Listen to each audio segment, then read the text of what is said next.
Hey guys, thank you very much for joining another CloudTask Marketplace Skillbridge. We'll be hosting, the last one for the year, right? So all of you, happy holidays. Again, if you're looking for, jobs for January, right? Continue working on your profiles. Make sure you're being specific. Because I've had a lot of conversations. A lot of you guys have been following up, trying to lock in, those roles before the year is out.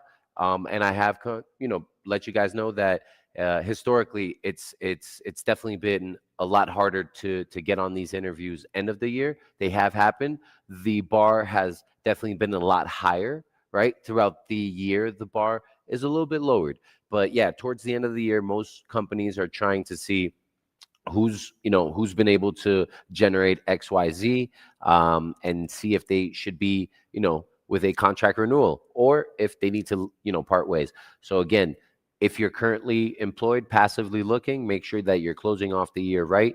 If you're actively looking, make sure you not only focus on trying to set up interviews, book interviews, but work on a few courses. Maybe there's some type of automation course that you can take, right? We've definitely been sharing other courses that you can potentially take. If it has anything related to GTM and Clay, definitely reach out to Dave Manjura, and we can definitely start setting you guys up for success. But towards the end of the year, work on those profiles. Make sure you guys are standing out.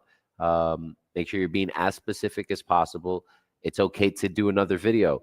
And a quick sneak peek is you are now able to do multiple videos, right? So you have your primary intro video, and then you have multiple videos at the bottom. I think it's up to 3 or 2 additional videos that you can do. So those of you that are looking for an onboarding specialist role, maybe now you want to create a new video where you can actually share screens, right? You come up on the little bubble at the bottom, you're sharing screens, you're walking through a presentation that you typically would do with either a customer or as an account executive. You're walking someone through a quick presentation, vice versa. I've seen a lot of people be creative. So this is the opportunity for those creative individuals to now, add another video. And that just goes to show you that, your first intro video is enough. Now moving over to 2026, if it's a more specialized role, maybe you want to show them how you set up a sequence, how you set up an automation workflow. So again, if you have a top rated plus badge, you will now be enabled to have multiple videos, and that allows you to show off more of your expertise, right? Show off how you can stand out from the crowd.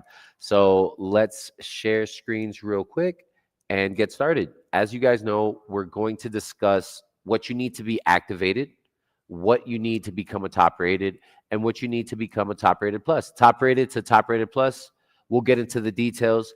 The biggest difference is the English level C2 and above, right? With C2 native is the highest level. And then work-wise, work experience, the bar would be 4 years to 5 years above. So let's get into it. So for those of you, if you want to see if you are currently active, how your profile looks, you guys could just go to cloudtask.com, right? Type in your name, or you could go here, go build your team, hit on candidates, and it's going to take you here. So right away, you'll be able to see the top rated badges. Let me zoom in a bit. All right. So you'll be able to see top rated badges right next to your headshot. What is needed in order to be activated? A picture. If you haven't uploaded a professional picture of just you, professional headshots are what we've seen to be, what's getting you guys at least, a glance at your title, then a glance at your video. So make sure it's a professional picture. Some individuals, even though we've gotten a lot better, the community definitely has gotten a lot better. There's a difference between, a personal picture. Either you're going out, right? We got the sunglasses on, right? Maybe we're at the beach. So make sure that the more professional, the better. Gustavo from Mexico, good professional picture. Rosalind, good professional picture. Now, what comes after? What comes after is the title. Oh, too much. So let's close out on this little chat bot.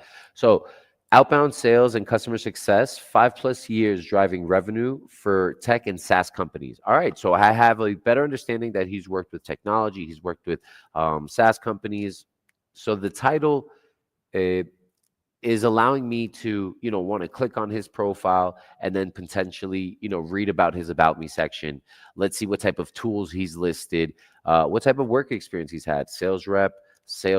Okay, so he's had, quite a few years as a sales representative from 2022 all the way up to 2025. All right, so Gustavo's given a good update, right? He's given a good uh, experience about what he's been doing. Now, the About Me section listing some numbers here. I sourced over 1.2 million in SaaS pipeline and exceeded 120% of quota through targeted outreach and value focused demos. So I was also doing outreach, right? Sending out emails, uh, giving someone a quick call, and also presenting a demo. Cool. So I have a better understanding of what Gustavo does. Now, before even getting to the video, the difference right away, let's say from Rosalind, is virtual assistant data entry, transcription, and admin support.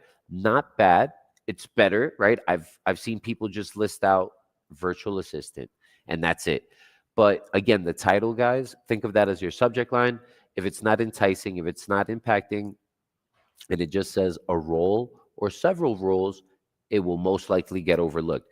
But if you mention what type of industries you've worked in, quick little number, right? If you could mention a KPI that you've been able to achieve and exceed successfully, that's always going to look great on that title. Oh, okay. You generated how many appointments? If you're looking for an SDR role, you managed over 120 people. Okay, I'd like to hear that. I'm looking for a sales manager, a customer success manager.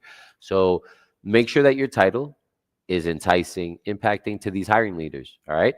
So virtual assistant data entry, Rosalind, if you're out there, shoot at least how many years, right? I think you put it here somewhere, but if you didn't, let me check out that work experience. So we have a few work experiences, 2024, 2023, 2022. All right, cool. So I would give them a quick summary, right? Even if you have more years of experience, hey, I have +4 years, right? +4 years of virtual assistant and data entry work in industries like XYZ, use software like XYZ, right? So that is a quick reason, why not a top rated just yet. Professional headshot, good stuff. There is an about me section, awesome. Now, let me see the video real quick. It's a pleasure to meet you through this platform. I hold a bachelor's degree in international relations and diplomacy. All right. So I know you Over the guys past can't few years, hear it please explain. exactly. Let me pause it real quick. Oh, shouldn't have gone back. Too zoomed in. There we go. So English level wise, and as you can see, she's listed B2 to C1. I would definitely agree with Rosalind as far as a high B2, right? So top rated badge. Now, so you don't have a enticing title. English level is a B2, right? So now it gets harder for you to get that top rated badge. Now she does have her work experience listed with good detail, right? So this is something that I want to, I want to recognize this is a pro for her work experience listed. 3 work experiences are minimum. If you guys have more relevant, more recent experience, obviously, add it there. But yeah, if you have more, definitely add it there. But I'd say here the difference is English level. Let me quickly move on to. Let me see. It's probably gonna do the same thing. There we go. Let me move on to Gustavo and just want to hear out. Hi, this is Gustavo. I bring over 5 years of experience. Okay, Gustavo listed himself as native fluency, and I would say Gustavo's a C1, right? C1. I'd say I'd want to hear out the video a little bit more to see if he is a C2, indeed. But nonetheless, top rated, good good picture, right? A good professional picture. You need a good enticing impacting title. You need to make sure that your English level, again, sometimes we come across a lot more fluent when we're having a conversation with our friends. with our colleagues, our coworkers, our family members. And that's probably because you're a bit nervous. You know that you're going to have to take another video, maybe even a third, a fourth, a fifth. So make sure that you guys keep that in mind. Keep that in mind. You might feel uncomfortable for a few minutes. You didn't like it, delete it. Right? So just delete it. So Gustavo's English level is higher. He's got a more impacting title, good about me section, and again the video. So with that being said, top rated badge. If you guys are doing the minimum efforts to be activated, that means you put a picture up, right? You have a title, you listed a sentence or two on the about me section, you added one or two work experiences, right? And then again, for those of you that aren't putting that effort, it might be because you're passively, working, and I understand. But those of you that are actively looking and actively reaching out, hey, what's new? What job posts are out there? This is definitely an area of opportunity for you guys to make sure that you guys are listing out your work experience completely. You guys are putting a great about me section, and you're listing out your work experience, like I stated, specifically as far as what KPIs. KPIs, so numbers talk. On the video, guys, same as your work experience. Sometimes you guys just, go off on soft skills and hard skills. Hey, I'm a great team worker. I'm very organized, right? But you have to give real examples, either written on your work experience or on your video on how you've been able to be organized. What type of workflow have you built, any SOPs you've built and followed yourself. Again, how many people you've managed directly, indirectly, and what campaigns they've been a part of. So all of these things you need to keep into account for the new year. Just to emphasize once again, if you're top rated plus, make sure you guys are going in and adding a new video, right? Maybe, I've heard it from quite a few candidates that they would like to be able to add multiple videos, right?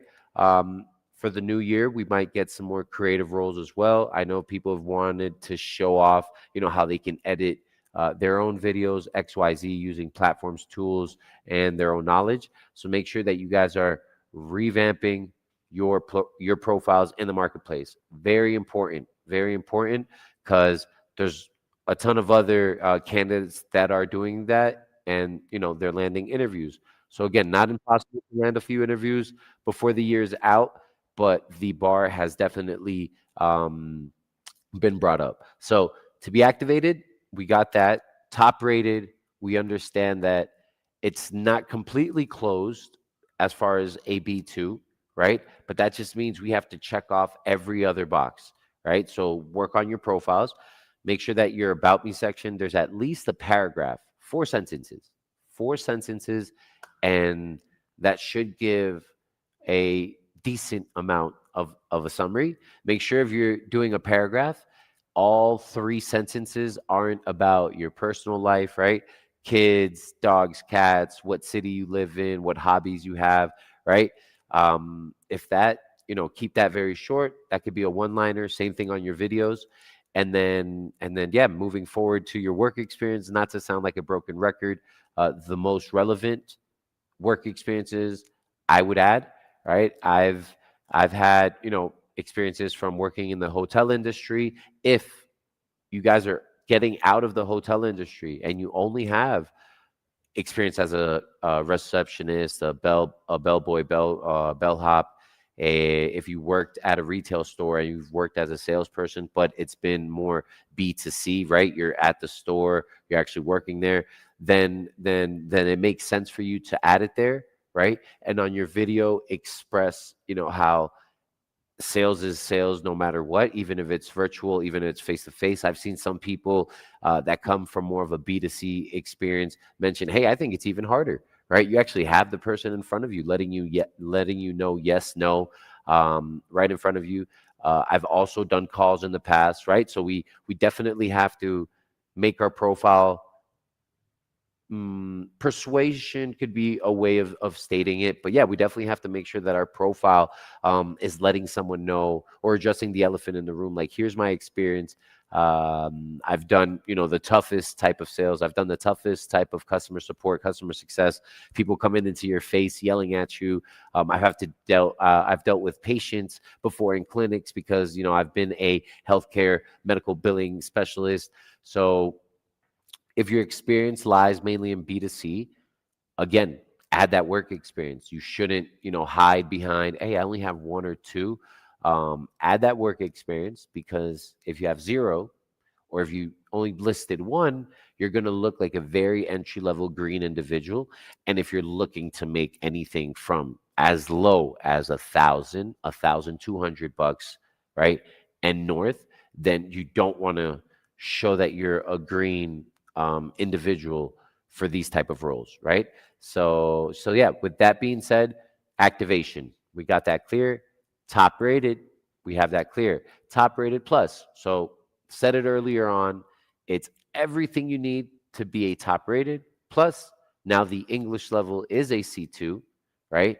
You are actively looking for a job, and the work experience is 4+ years, right? So in the roles that you've held in the past, you've held this, or multiple roles, right? But a 4-year track record, you are now closer to that top rated plus badge. And again, allowing you guys to be able to apply directly, allowing you guys now to be able to add new videos, which helps you stand out even more. Some people, get thrown off and say, hey, you know, I, I was doing just fine with just one video. I think I'm good. I'm going to leave one.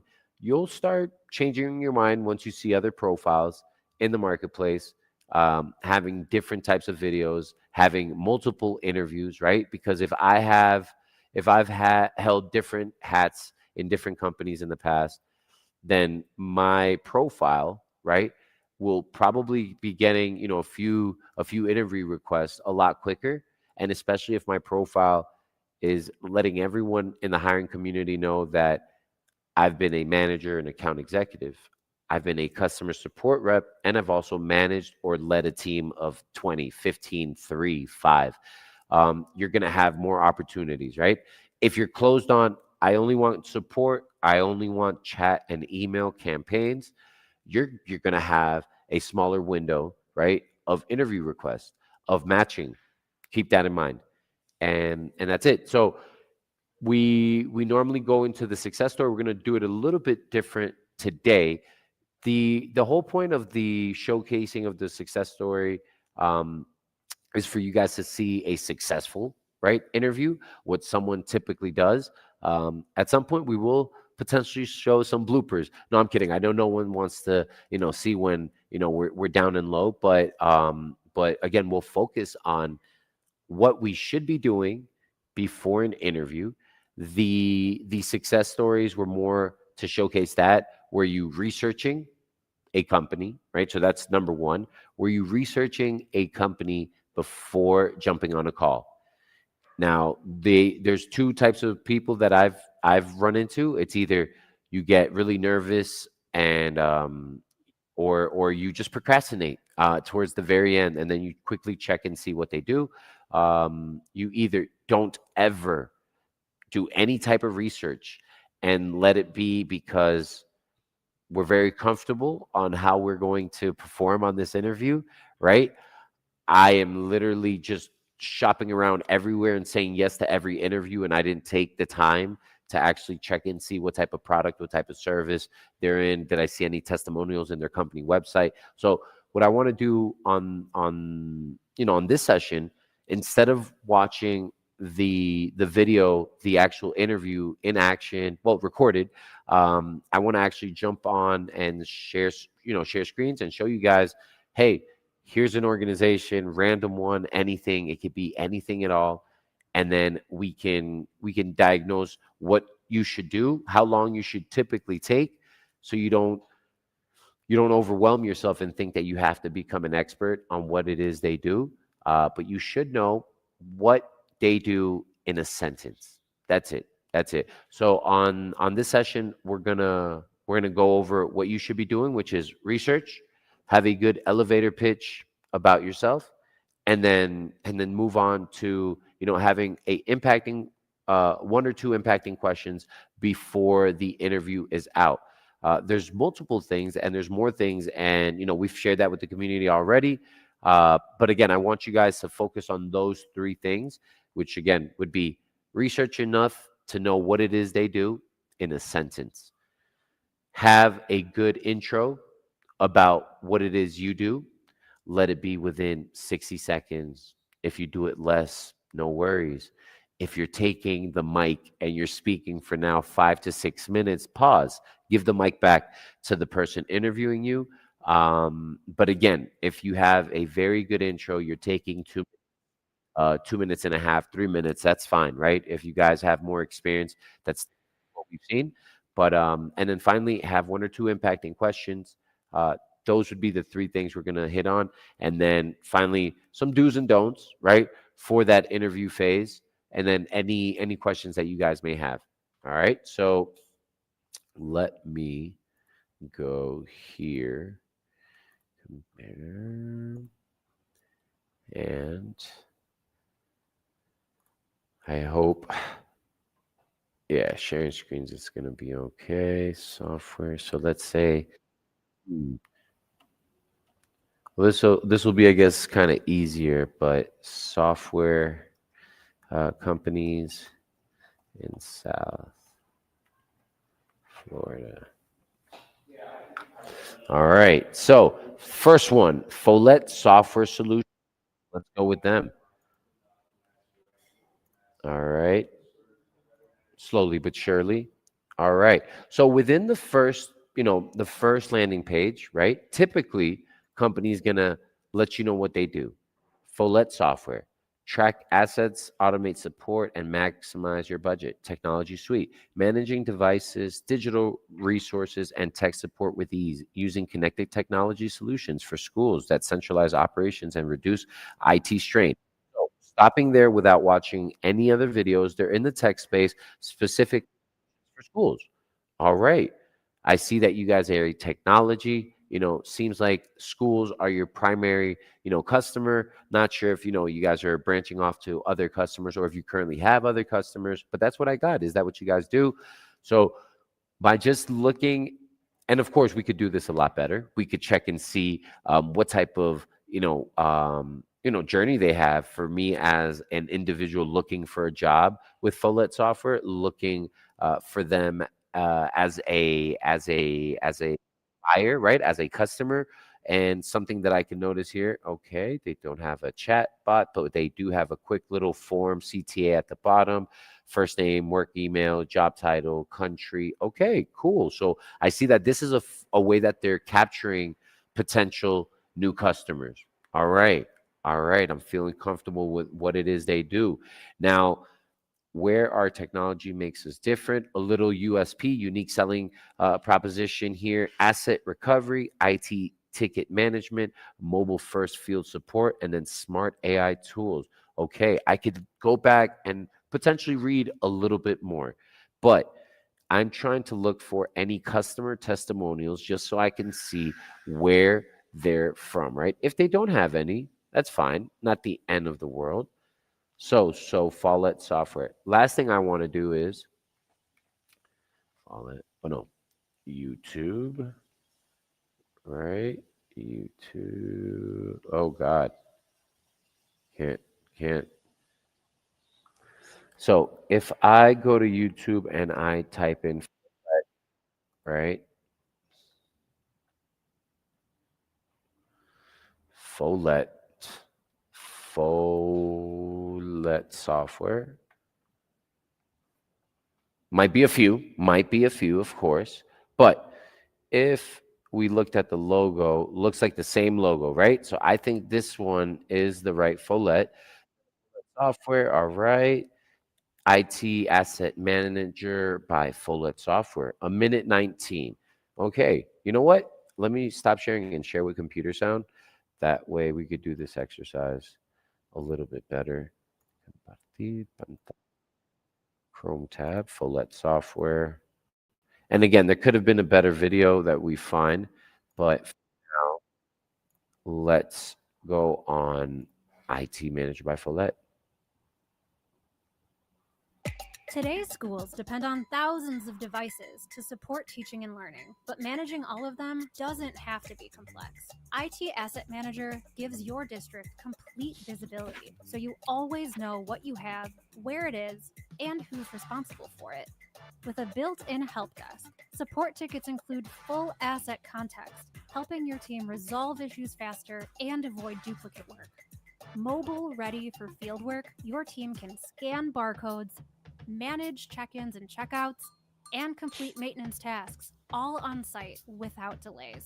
With barcode scanning, check-in, checkout, and preventative maintenance tools, districts can report up to 30% fewer lost or misplaced devices and up to 30% lower maintenance costs. Designed specifically for K-12, IT Asset Manager supports one-to-one initiatives with MDM integration, plus audits and service requests, all with fewer resources. And coming soon, AI features to help automate routine tasks and surface insights. All right. Okay, cool. So that was maybe, I don't know, I'm not sure exactly, but it felt like 2 minutes, right? It felt like 2.5 minutes, quickly checking out the company website, checking out a, 1 minute video. And then that way you guys are going to feel a lot more comfortable with what it is they do. I'm visual. I'm sure most of you guys are. And if, you could use a combination of both, right? You check out what product or service they have on their website, what it is that they do on a quick video, right? And it's just going to help you feel a lot more comfortable, especially if you looked at the job description, right? So besides researching on the company, you guys should be looking at the job post. Most of you guys are. Company website, right? Within that company website, I wanted to see a testimonial, see what clients have said about the organization in the past. Then you get a little brief, either name of the person and role, or you get all that and the company itself. Just wanted to see if it was something outside of schools. Why?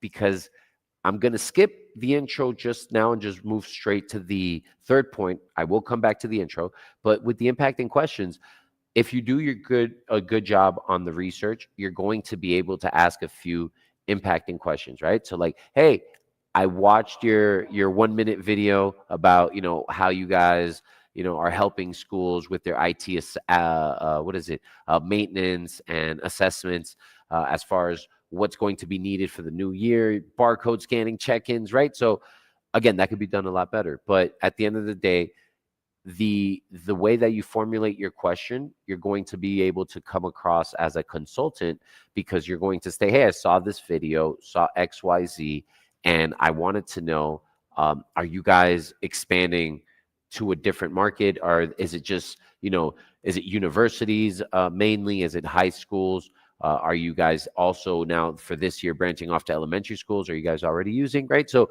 shows off your curiosity, shows that you want to understand what the market holds for next year.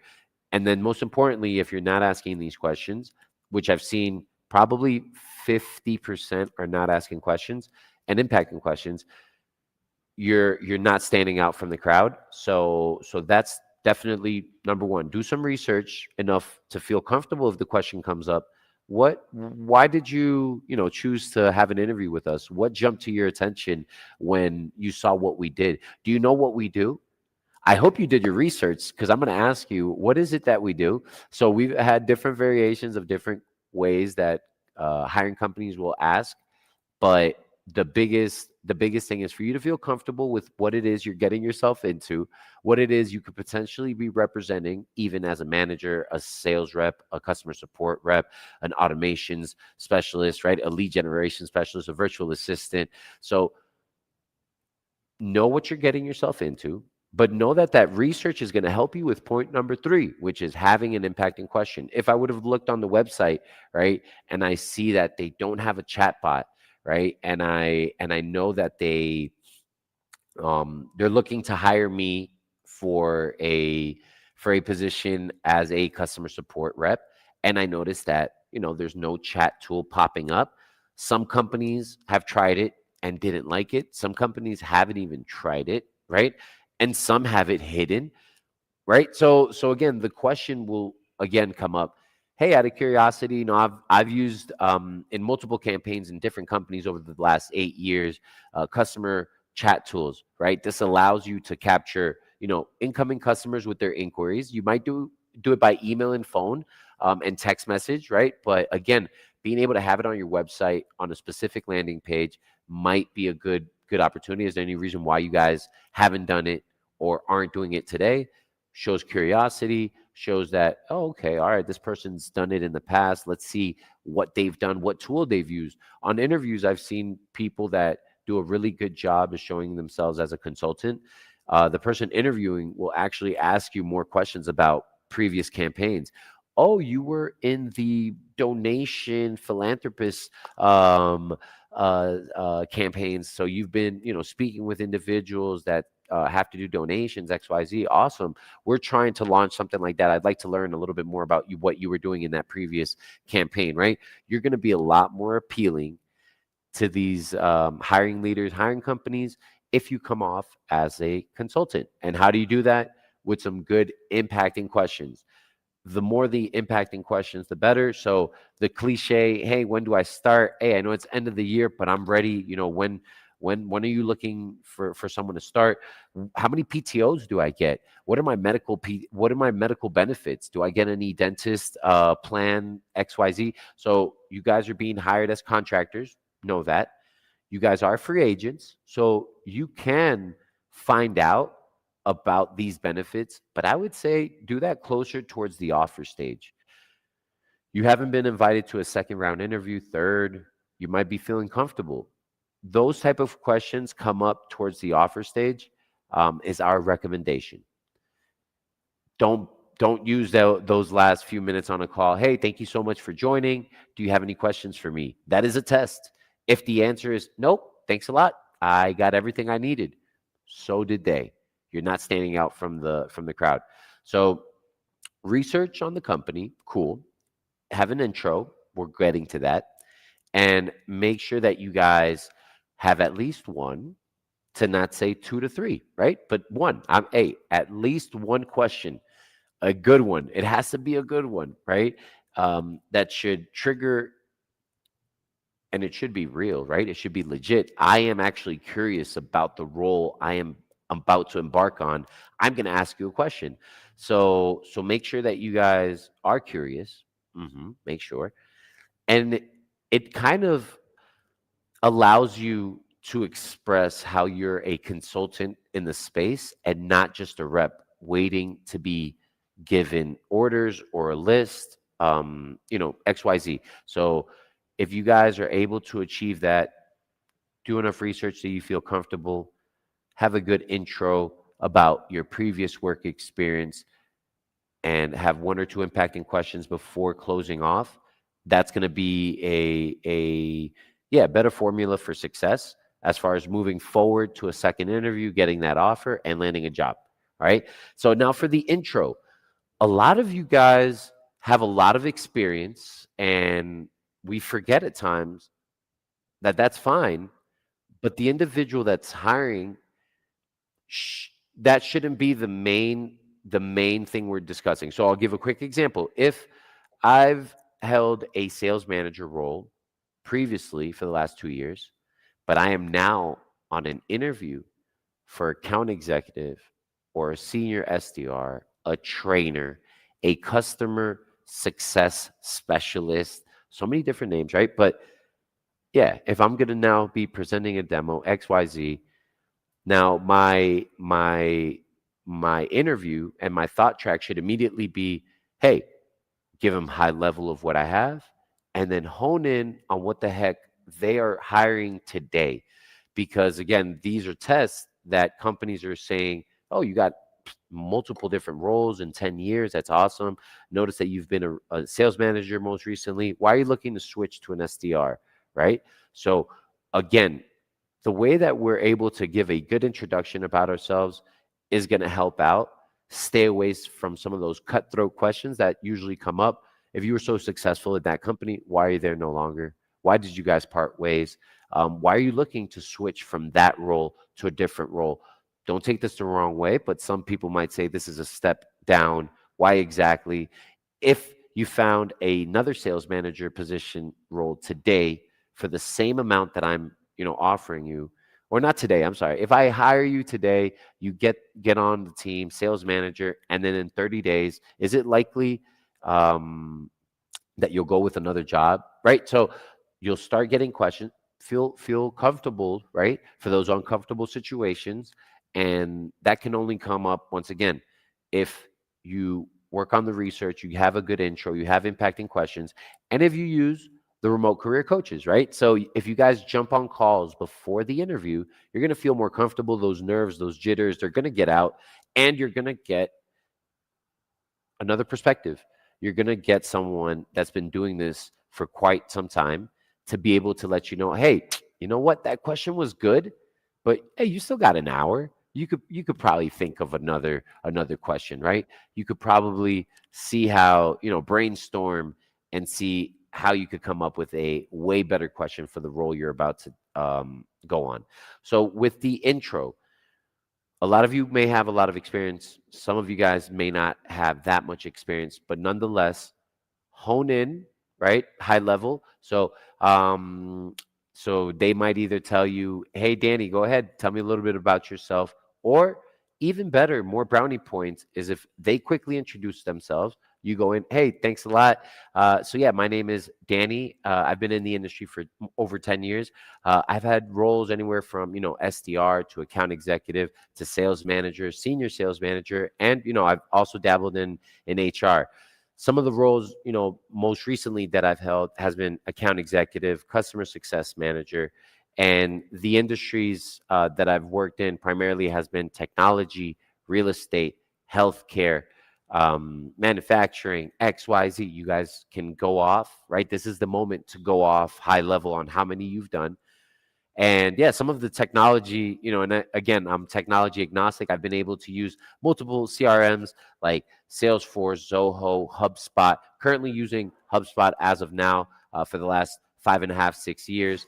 And yeah, my experience within, my CRM usage has been anywhere from, creating workflows and automations, if it's true, guys. If it's not, cut the BS. They're going to call you out on that.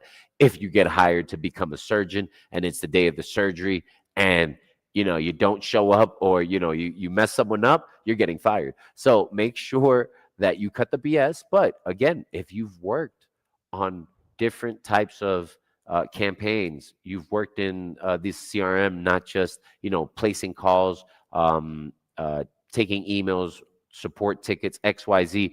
This is the opportunity, high level, to let them know what you've been doing, right? And then again, hone in and, okay, all right, I'm being looked at for an SDR position. I'm going to let them know why I'm moving into an SDR position. So yeah, some of the tools I've used has been HubSpot, Salesforce most recently. And as of now, I'm looking for a switch. Call yourself out on it. Address the elephant in the room because it's the first thing is on their mind. So if you most recently were an account executive, if you most recently were a sales manager, and now you're open to high paying SDR roles with good commissions, you still should bring it up, right? You should still, immediately say, hey, look, I'm currently looking, and in a positive way. Some of you guys have gone off. I know my man, Tony, he made a great video and he started off a bit unorthodox. Hey, I shouldn't be this happy because I actually quit my job a few weeks ago. We had a few, things to square off with commissions, but hey, I'm now looking for a new SDR position. Little pattern interrupt, yes.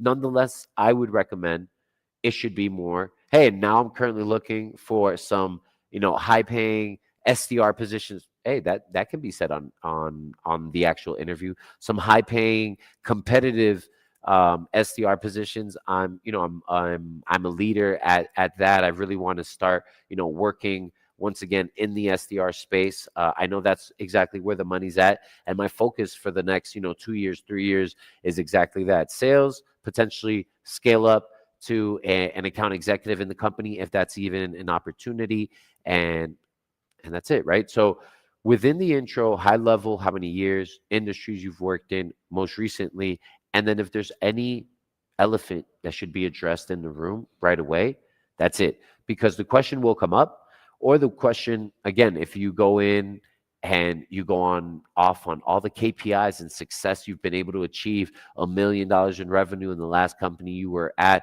and you were able to achieve that within 6 months, immediately they're going to want to know, hey, well, what's that average sales cycle? What was the average deal size that you were bringing in? Were you just booking the meetings and getting some type of some interest, legitimate interest, and booking that now for your sales or your executive team to close? Was it full sales cycle? Were you doing the whole piece? So again, the more specific you can be within that 60 seconds, 2 minutes, is going to be very powerful. Being uncomfortable, right, in those situations when a question comes up can happen. Take a second. Don't let, the impulse take over and just answer any, right? So, oh crap, I just, all right, compose yourself. Well, that's a great question. It is a bit cliche, but use it. That's fine. That's a great question. I mean, what I'm actually looking to make today is anywhere between 3,000 to 3,200 off of my base. My previous company, that's exactly what I was making. And of course, I'm going to be making some good commissions, but OTE, with base and on target earnings, I'm looking anywhere between, 5 to 6K. So if you say that, right, instead of just throwing a number, how much are you looking to make? $5,000. Okay. And why, what have you done in the past to merit those $5,000? Well, and that's where the nerves usually come in, right? So be prepared. I've said it already. We don't recommend you bring up pricing or budget on the first call. But if you're having a really good call, be prepared, because it will most likely happen. A company will probably ask you, hey, what are you looking to make? If you did a really good job on the call, they're most likely going to ask you that. What are you looking to make? Right? So those 3 things would be what I highly recommend, and what the marketplace recommends you guys focus on. Make sure you guys research about the company. You have a clear introduction about yourself. Remember to look at that job post and remember what type of role you're being interviewed for. Check out that company. Some of you guys have not gone, above and beyond and checked them out on let's say G2 Crowd, see what other customers have said about them. Some have. There's probably a 2 or 3% that go in there and say, hey, I'm going to check and see what reviews they have. I'm going to see what other contractors that have worked for them have said about them in the past, right? So take a second and research the company, not only to feel more comfortable on the call, but to understand a little bit about, where they are today, their current state. Secondly, make sure that you guys have a good introduction. Make sure that you guys feel comfortable with any uncomfortable situations. And then finally, have 1 or 2 impacting questions for these individuals. So let me move back. So if we move now over to some do's and don'ts, we've heard a few. I know that, you guys already know you should never show up to the interview right on time on the dot. You should be there 10 minutes, 15 minutes before. We live in the world where internet might be, not on our side, right? If I were to get on this call 2 minutes, 3 minutes, 5 minutes before actual showtime, I might run into some internet issues. There might be some connectivity issues. There might be a little bit of noise in the office, and I might have to let the team know, right? So there's a lot that can happen. And then let's not even say human error. Some of you guys are forgetting about these interviews. Maybe you got the time zones mixed up. So let's make sure that, we're helping ourselves out. So number 1, if the interview's set for 12 Eastern, I'm showing up to the bridge, to the meeting link at 11:45. I think that's an easy win, and you guys can get into the habit. 2, make sure that you guys are accepting these digital invitations. You guys are not getting into the habit. You're going to miss it when you get a job and you get invited either by a customer or your internal team. So make sure you guys are getting into the habit of logging in. I'm sorry, having your calendar, your tab open. I have it open all the time. I probably have a problem by having too many tabs open, right? But having a calendar tab open if you're in the interview phase, guys, very important. Visual. The graphic is going to be right there. You can have it there and you could check it before lunch. You could check it end of day. You could check it in the morning. Oh crap, I have a an invite in an hour. I completely missed that. So being early, very important in accepting digital invitations, but before accepting, get into the habit of having your calendar tab open. Thirdly, your notifications. Your notifications will always help you, but only if you have it turned on. So on Google Calendar, you guys can actually go to settings and turn on these notifications. Some people will have it on 10 minutes prior, others an hour before. You have the flexibility of placing it, right? It's to what makes you feel more comfortable, but let's use the tools that help us not miss these interviews, not show up late, because again, first impressions count. And do you really think if you guys were interviewing someone for the first time, they're going to be working remotely and they showed up to your interview late, you might be a little bit more of a saint and allow someone, that you know, f- first strike, second strike, third strike. I don't see a third strike when there is someone late or a no show. So let's make sure that you guys are setting yourselves up for success, especially if you guys are coming from a more on-site B2C experience, right? And you haven't really had the luxury of working remote just yet. And if you have, maybe you've only been working 6 months to 2 years. And then some of you that have already been working for 6 years, 10, 12, you're still sometimes missing these interviews. So we have those on the board. Another quick win. If you guys have, no, not if, you guys have a secondary time that you can add on your calendar, allowing you guys to have both Eastern and Central, sometimes Central and Eastern on the same time zone. So that one doesn't make sense, but then we can add Pacific time and Eastern. So make sure that you guys are using the tools once again that are in front of you to make sure that we mitigate any type of interview loss, no show, getting there late. What else do I highly recommend? Well, we went over it already, but why not? Research prior to the interview will always be a benefit. No need to deep dive too much there. Secondly, have a good introduction about what it is you do and have very clear what role you're being interviewed for. All right. Have impacting questions. Have impacting questions so you stand out from the crowd. You look like a consultant. You're not just there to, okay, I take calls, I receive calls, I do X, I just do what it is you tell me to do, which again, don't get me wrong. Don't get to a new role and start, changing processes right away if you weren't hired for that, right? Know that you should be able to follow an SOP if it's in place. But what I'm saying is, in the interview phase, if you come across as a consultant, I've done different things in different campaigns. I shouldn't have said things. I should be more specific. But yes, I've been able to generate X amount of revenue in different campaigns in industries like real estate XYZ. I've been able to automate platforms from Clay, from HubSpot, from X. So those type of situations, yes, we definitely have to come across as consultants. I've done this before. I can do this for you. And then to close it off, how urgent you're looking for that job, you need to put that urgency on. You guys put the urgency on the marketplace, right? But I don't see that as much with with the hiring leaders. So if once again you guys did a really good job, put a little bit of urgency on them. Let them know, hey, Dave, thank you so much. It was a great, chat. Really love what you guys do. I'm excited if there are any next steps. If there's any assessment, any assignment, feel free to shoot that over to the marketplace, and I'll get that over as soon as I get it. Really excited. I do have a few other interviews, lined.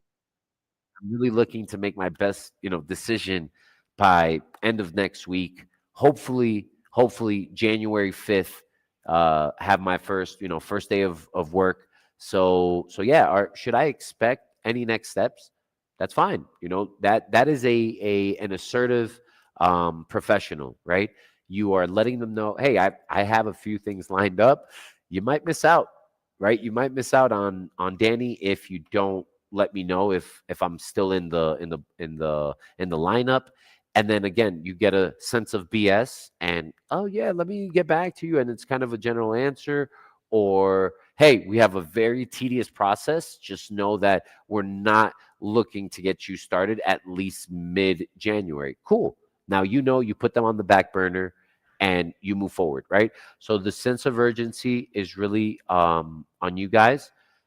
Make sure that you close it off with that. And with that being said, assignment assessments are being given to you guys. It's a competition. So I get it. You guys are working. We got family. We have kids. We have our family members who might be taken care of. We're traveling. There's so many reasons. So many reasons. But know that it's a competition. There's someone that's a bit hungrier than you are. There's someone that might be, you know, offering or negotiating a monthly base at a lower range, right? So there's a lot. Competition is fierce right now. Make sure that if you're given an assignment and assessment, you guys are thinking about quality with speed. Some of you are like, no, I really like to make it perfect. I need to make sure I do X, Y, Z. I would highly recommend 24 hours would be very, very good. Muy bueno. 24 hours. 48 hours, I think, is that deadline. 72 hours, I think it's getting closer for you to be out of that competition, especially if there's several people for that role, right? So I think that makes sense. No need to speak more about that. And that's it. And that's it, guys. If there aren't any questions, I'll go over once again one or two questions that typically come up, which is, how soon can I get on interviews? The sooner you work on your profile and you put forth some effort and you earn a top rated plus badge. If you have a top rated plus badge, you are eligible for the Boost program, right? Boost program is allowing us to now promote your profile even more at a higher scale, right? And if you don't have a top rated plus badge, you're not eligible for that. You're not getting those promotions. And again, less eyes, right? Less visibility on your profiles is obvious. So make sure that you guys work on your profile. You put forth some effort, and that way we can feel comfortable with the proposed interviews, the proposed matching that we're sending over to these hiring companies.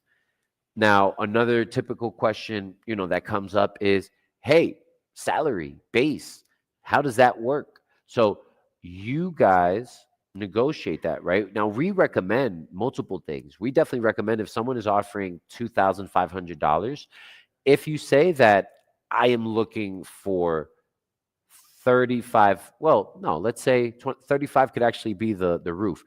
If someone's offering 25, but now they're offering, but you want to state that, hey, look, I'd be happy to take this job, but I need about 4,500. 2K, we've never seen a company go up, but we've definitely seen a company, raise the bar from their original offer at 2,500 up to 3K, up to 3,200, right? So make sure that, yeah, you guys are the ones that are able to negotiate. Don't self-sabotage, shoot yourself in the foot. Hey, what would make you happy to join our team? $8,000, but we're offering 2K. You asked me what would make me happy, right? So that doesn't matter. They're literally asking what would make you come on board, right? What would make you join our team? So make sure you guys don't self-sabotage. You guys are the ones that are negotiating this. You guys are negotiating your commission structure. If they have a commission structure, that's what they're providing. All I'm saying with that is the question comes up is, do you guys get involved at any point with the negotiation? The answer is no, right? You guys are aware of the job post. They're aware of the range that you're in, and you guys have a conversation. And all I'm stating is, from the job post that they've listed, have we seen companies go up from their job post originally? Of course, 100%. All right, guys, happy holidays, and we'll be speaking before the year is out. Make sure you guys work on your profiles. And yeah, speak to you guys soon. Have a good one.